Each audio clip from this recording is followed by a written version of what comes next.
Oke, standby, kamera ready, sound ready, 3, 2, 1, action. Assalamualaikum warahmatullahi wabarakatuh. Jadi di sini saya akan menjelaskan bagaimana fungsi topologi dan cara kerjanya. Nah, di sini tuh ada dua router, satu switch dan beberapa client dan satu server. Jaringan ini menggabungkan koneksi kabel menggunakan LAN dan nirkabel atau WiFi. Sumber internetnya yaitu dari si WAN ini. eh, Kenapa ini awan, kita sebut saja ini sebagai sumber dari si internet ini. Pada bagian paling atas terdapat WAN, yaitu sumber internet. WAN ini terhubung ke router utama melalui port Ether 1. Nah, di sini kita menepatinya di port 1 dan di sini kita pasang ke port 24 di bagian switch ini. Nah, untuk WAN ini terhubungkan ke router Ether 1 melalui port Ether 1. Artinya semua akses internet dalam jaringan ini berasal dari router utama tersebut.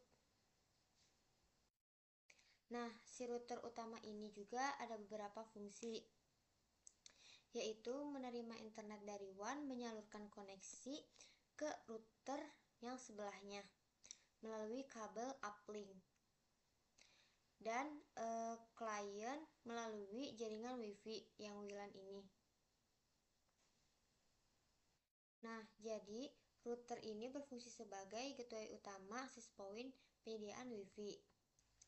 Nah, untuk router kedua, menerima koneksi dari router utama melalui port Ether 2. Router ini berfungsi memperluas jaringan LAN, mengatur distribusi koneksi ke banyak perangkat kabel. Nah, untuk nama alat ini adalah switch. Switch terhubung dari router kedua ke port 24. Fungsi switch adalah membagi jaringan ke banyak perangkat supaya tidak tertabrak. Dan switch ini hanya membagikan koneksi tanpa melalui IP. Nah, untuk eh, perangkat yang digunakan dalam topologi ini ada router.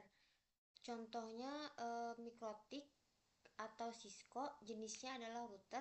Fungsinya sebagai gateway ke internet, mengatur jalur data, dan bisa sebagai DHCP server.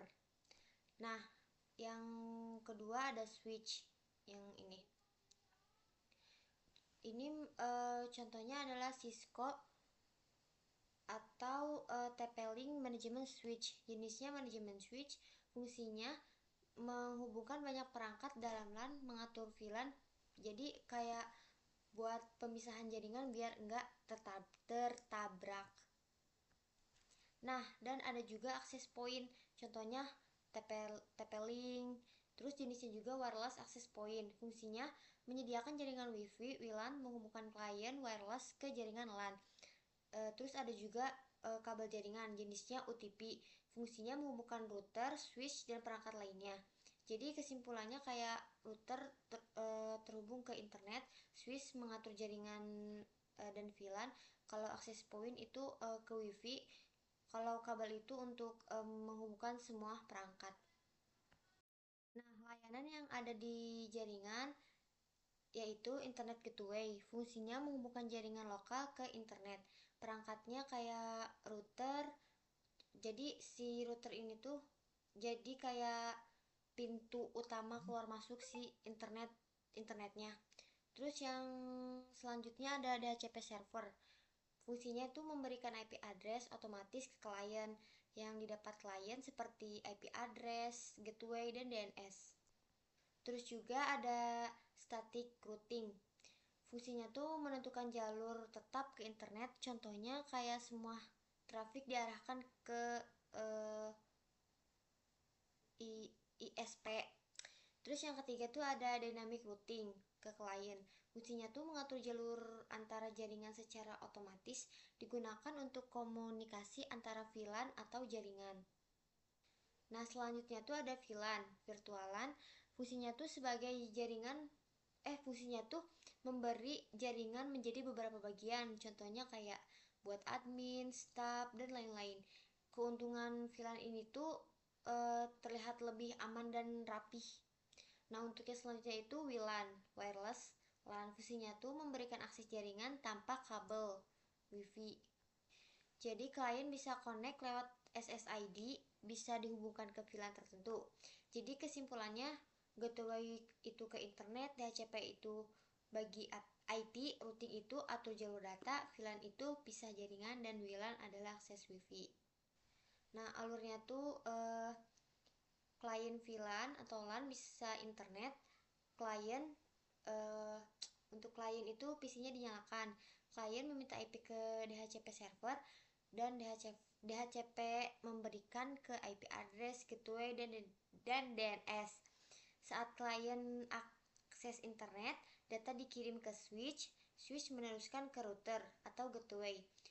Router mengirim ke ISP, internet gateway. Internet membalas lagi, lalu kembali ke router ke klien lagi. Jadi kayak habis klien tuh ke switch, habis ke switch ke router, habis ke router ISP dan internet. Alur klien WLAN, WiFi. Bisa internet klien connect ke WiFi atau SSID. Akses point menghubungkan ke VLAN tertentu. Klien meminta IP ke DHCP saat akses internet seperti data ke akses point, switch, router, ISPs, dan internet. Jadi alurnya tuh kayak klien ke akses point ke switch, switch ke router, dan router ke internet. Nah, kenapa bisa internet? Karena ada DHCP dan klien dapat IP address gateway dari si router penghubung ke luar jaringan. Nah, routing menentukan jalur ke internet. NAT mengubah IP lokal jadi IP public. VLAN dan WLAN terhubung lewat switch dan access point.